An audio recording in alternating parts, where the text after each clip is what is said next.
All right, thank you, Rachel. So I'm Justin Knoll, and I'm head of Tron's Project Atlas, and I'm excited today to announce BitTorrent Speed. It is our project to connect the world of BitTorrent to the world of the blockchain. And I want to start with a quote. So this is Clarke's third law of technology. I think probably many of you are familiar with it. Any sufficiently advanced technology is indistinguishable from magic. So I want to look at BitTorrent and at the blockchain through this lens today. So what is the blockchain's magic power? I think many of us in the room here are very familiar with the blockchain, and it may seem like it isn't magical at this point. It kind of works. It makes sense. We're all building products on it today. I would say that its magic power is this: currency with no central trusted authority, no mint, no banks, no single point of failure. If you're too close to the technology and this doesn't seem magical to you, I encourage you to find a skeptical friend or relative and try to describe to them how consensus works and how this just technically makes sense. You'll see that they will look at you like you're describing to a 5-year-old how a magician can saw someone in half and then they emerge whole moments later. It's magical. It doesn't make sense to most people that aren't in our industry, but it does work. So what then is BitTorrent's magical power? So I would submit that BitTorrent's magical power is this: you can have unlimited data. You can transfer unlimited data with no central cost. There's no servers involved. There's no bandwidth bill. There's no single point of failure. There's no central authority. It's an open protocol. It's an open community. And it evolves much like the blockchain space does over time.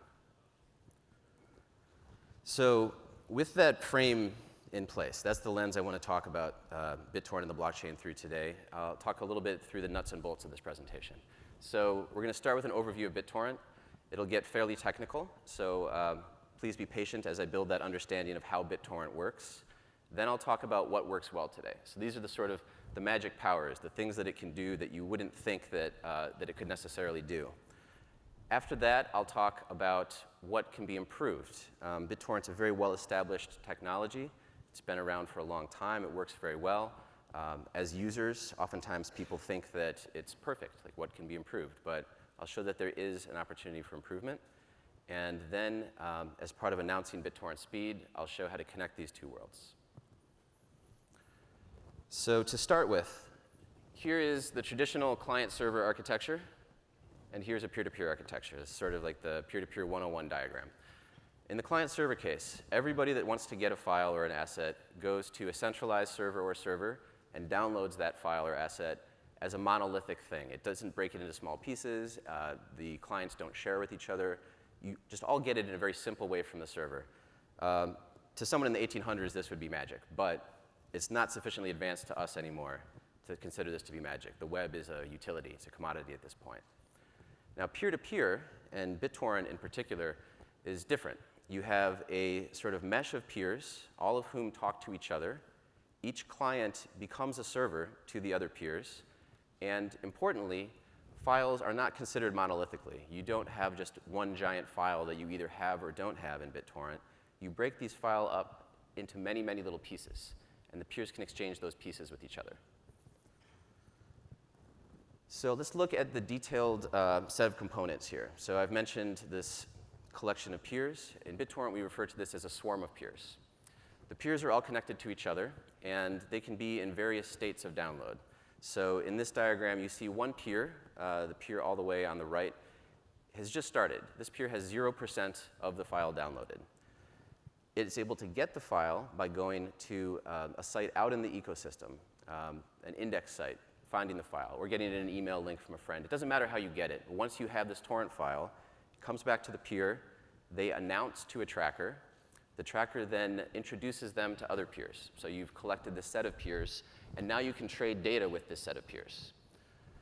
If you are, in this case, like the green peer, where you have all of the file downloaded, then you are said to be a seed, and you are seeding. So it's sort of this collaborative ecosystem of people all uploading pieces of files to each other until they get to the state where they have the complete file, and then they have the opportunity, if they wish, to continue to upload to other peers. That's a seed. So let's look at how torrents are created. Let's say you have a very large video file, and you want to distribute this video file to everyone in the world. you break this file up into a large number of small pieces. For each of those pieces, you compute a cryptographic hash. In BitTorrent, it's a SHA-1 hash. This is, I'm sure, familiar technology to everybody that knows how blockchains and Tron work. You take those sets of hashes, and you pull them into a file. You add to that file the address or addresses of the tracker from the previous slide, the thing where people are able to discover other peers, and you hash the whole thing. When you hash that whole thing, you get what's called an info hash in the torrent world. This info hash is sort of like a master key to the torrent. As you'll see, if you have just that info hash, just this 20 bytes of SHA-1 hash, you can get gigabytes of files. That's part of the power of torrents. You can have this very, very tiny torrent file, and you can kind of inflate it into a giant multi-gigabyte file very efficiently. So note that what's missing from this is the actual data.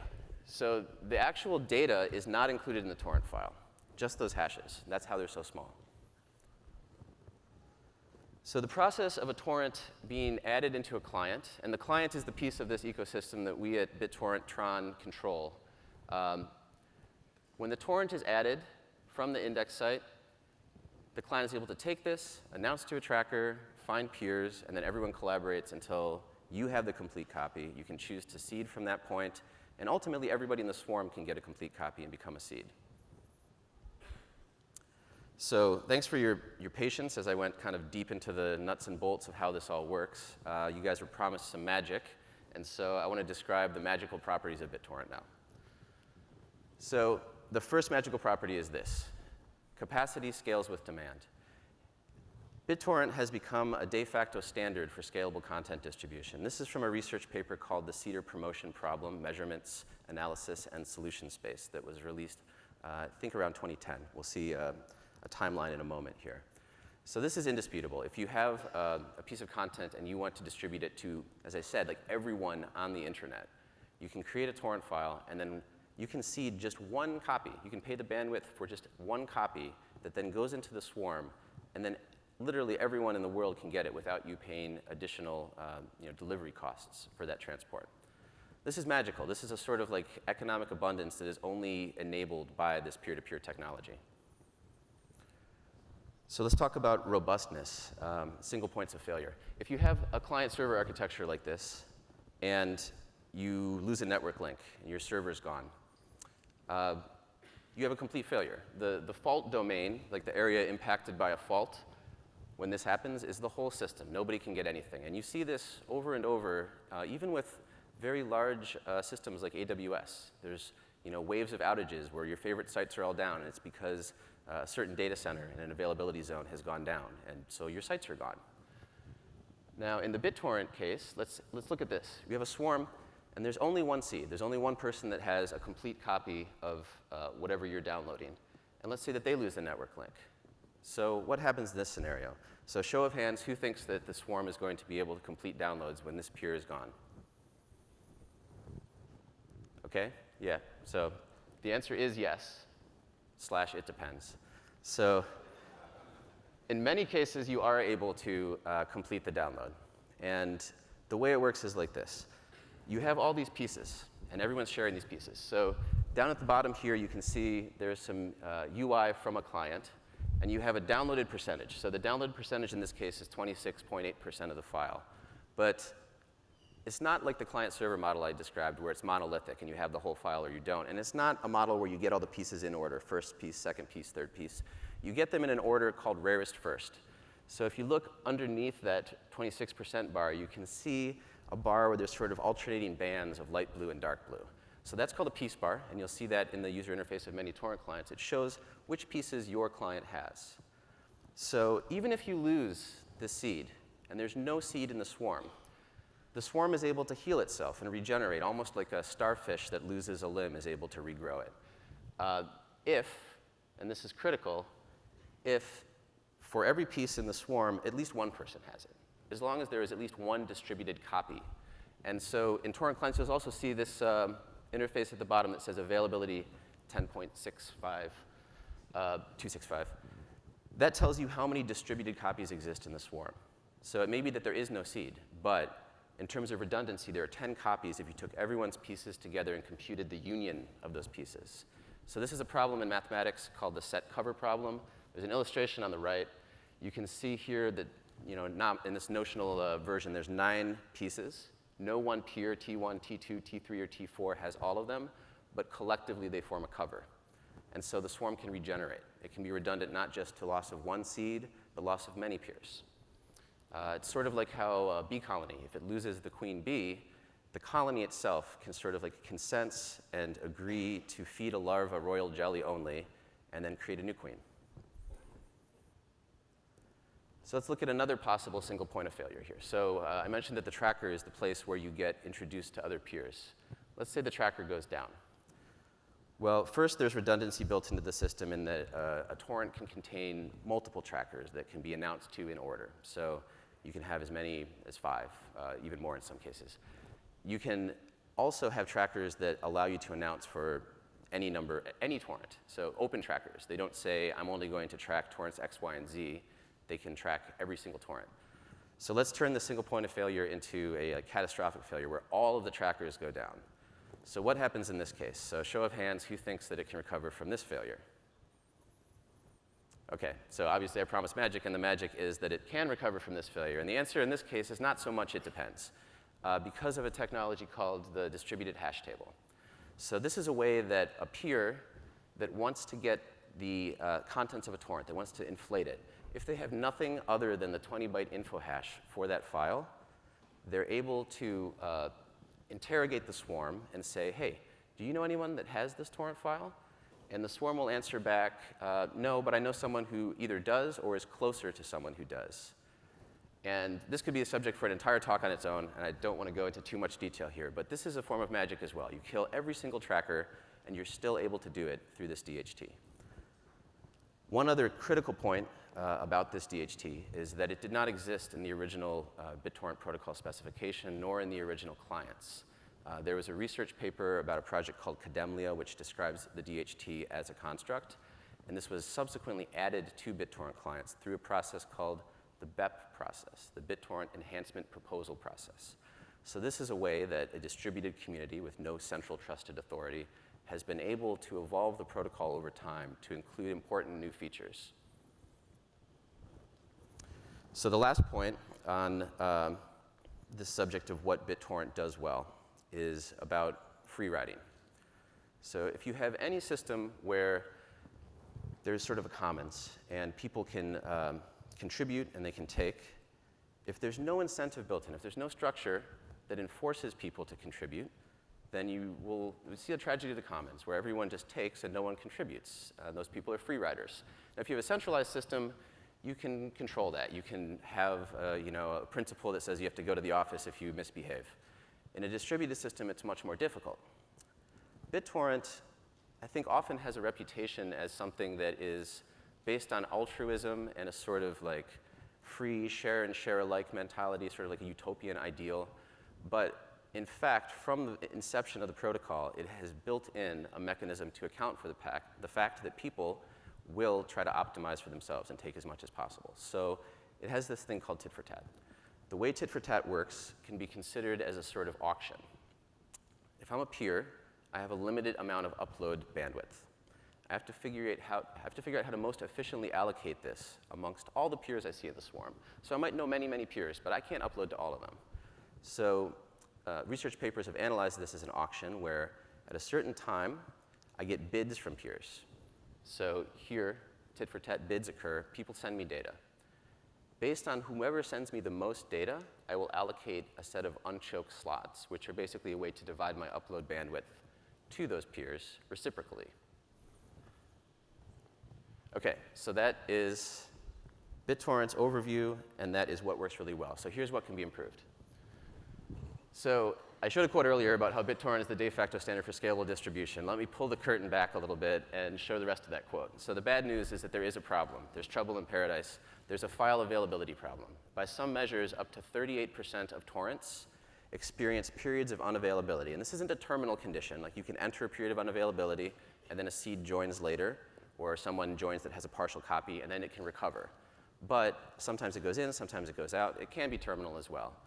And 38% of torrents experiencing that is a problem. It's a problem not so much for the very popular torrents, but more for the long tail content. The problem of unavailability is caused by the seeder promotion problem.